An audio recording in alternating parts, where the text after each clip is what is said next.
నమస్తే, welcome to reflection news. నేను శర్మ. గోవింద గోవింద, పాకిస్తాన్ పని గోవింద.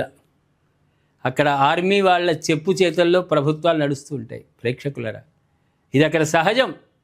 వాడు ప్రధాని కానీ రాష్ట్రపతి కానీ ఆర్మీ సంబంధించినటువంటి మేజర్ ఎవరైతే పెద్దవాళ్ళు ఉంటారో ఆ మేజర్లు బూట్లు నాకరా అంటే వాడు అధ్యక్షుడు పోయి ఎవరు లేకుండా చూసి బూట్లు నాకి వస్తారు. వాడు ఆర్మీ వాళ్ళు చెప్పిందే వినాలి.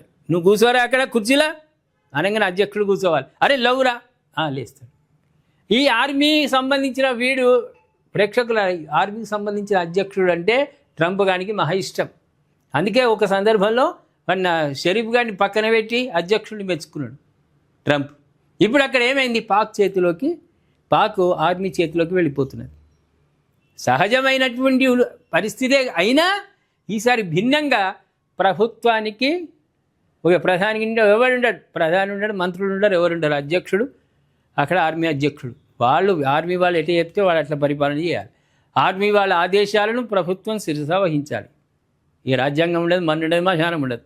అయితే దీంతో పూర్తిగా సర్వనాశనం అయిపోతాయి. ఎవడైనా అక్కడ వ్యతిరేకంగా మాట్లాడితే వాడిని చంపుతారు. ఆర్మీ వాళ్ళు చంపడేస్తారు. ఇంకా ముచ్చట్లేదు. అది అయిపోయింది, సర్వనాశనం అయిపోయింది. మన కళ్ళ ముందే కొద్ది రోజుల్లోనే పాకిస్తాన్ సర్వనాశనం అయిపోతుంది. ఈ శుభవార్తనే మనకు. కొబ్బరికాయలు కొడదాం, శ్రావణ మాసం కదా ప్రేక్షకులారా. గుళ్ళల్లో కొబ్బరికాయ కొడదాం. కొబ్బరికాయ కొట్టి మన దేవతలకు దండం పెట్టి పాకిస్తాన్ సర్వనాశనం అయిపోవాలి, పాకిస్తాన్ సర్వనాశనం అయిపోవాలి. ఇక మన గోత్రాలు అవేమొద్దు, మన పేర్లు అవి ఏం చెప్పొద్దు అర్చకులకు. పాకిస్తాన్ సర్వనాశనం అయిపోవాలి, పాకిస్తాన్ సర్వనాశనం అయిపోవాలని మనం వేడుకుందాం. అయిపోతుంది. పాకిస్తాన్ రాజకీయ వ్యవస్థలో భారీ మార్పులకు అక్కడి సైనిక నాయకత్వం సిద్ధమవుతున్నట్లు బలమైన సంకేతాలు వెలువడుతున్నాయి. బలమైంది ఆడ ఉన్నదే అదే. దేశంలో ప్రస్తుత పార్లమెంటరీ వ్యవస్థ స్థానంలో అధ్యక్ష తరహా పాలనను తీసుకురావడంతో పాటు పాలనాపరమైన నిర్ణయాల్లో సైన్యానికి అధికారికంగా ఇండైరెక్ట్ ఉండే ఇప్పుడు డైరెక్ట్ అధికారికంగా కీలక పాత్ర కల్పించే ప్రతిపాదనలు పరిశీలిస్తున్నట్టు తెలిసింది. ఈ ప్రతిపాదిత ప్రణాళిక కేవలం ఆర్థిక సంస్కరణలకు పరిమితం కాకుండా దేశపాలన స్వరూపాన్నే మార్చేలా ఉంది. తినడానికి తిండే లేదు, వీడేం పరిపాలన చేస్తారు? ఇందులో భాగంగా కొత్త ప్రావిన్సులు, పరిపాలన విభాగాలను ఏర్పాటు చేయడం, కేంద్ర రాష్ట్ర ప్రభుత్వాల మధ్య ఆర్థిక వనరుల పంపిణీని సవరించడానికి వంటి అంశాలు ఉన్నాయి. అన్నిటికంటే ముఖ్యంగా దేశ కీలక నిర్ణయాల్లో సైన్యాన్ని సమాన వాటాదారుగా మార్చాలనేదే ప్రధాన ఉద్దేశంగా కనిపిస్తుంది. ఇవాళ అధ్యక్షుడిని పెట్టి మీరు పరిపాలన చేసేది ఏమున్నదా?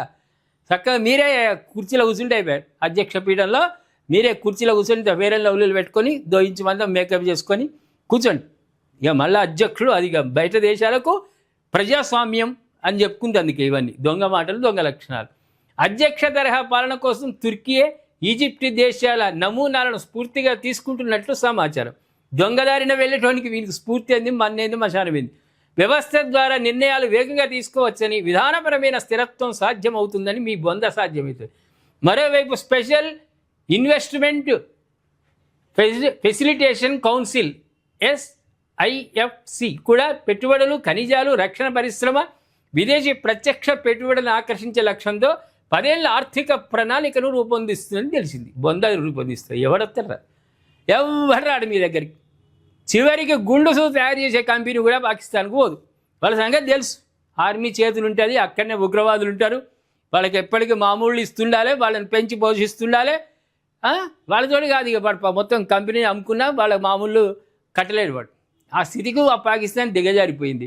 పూర్తిగా అష్టదరిద్రంలో ఉన్నది పాకిస్తాన్. ఇప్పుడట వీడు ఏదో 10 ఏళ్ల ప్రణాళికనట. ఈ ప్రణాళిక ప్రకారం ఆర్మీ ఆ అధ్యక్షుడు కలిసిపోతారట. వీళ్ళ బొంద పోతారు, వీళ్ళు బోకే పోతారు. వాళ్ళకి పిండాలు పెట్టేందుకు గద్దలు తిరుగుతున్నాయి. ప్రేక్షకులారా, పాకిస్తాన్ మీద గద్దలు తిరుగుతున్నాయి. ఎప్పుడు కొడుకులు చచ్చిపోతారని. అది త్వరలో నాశనం అయిపోతుంది. పాకిస్తాన్ నామరూపాలు లేకుండా పోతుంది. ఆ గద్దలు కూడా తృప్తి అవుతుంది. కానీ అక్కడే మాత్రం పరిపాలన ఏది సాధ్యం కాదు. ఏమంటారు ప్రేక్షకులారా? వినాశకాలే విపరీత బుద్ధి. ఆర్మీ గ్రిప్పులోకి వెళ్తున్న పాకిస్తాన్ వినాశనం కోసమే వెళ్తుంది తప్ప మంచి కోసం కాదు. కానీ లాస్ట్లో ఏం వర్డ్స్ ఇవి? ఎంత అద్భుతమైనటువంటి వర్డ్స్ రాసిరంటే స్పెషల్ ఇన్వెస్ట్మెంట్ ఫెసిలిటేషన్ కౌన్సిల్ అట.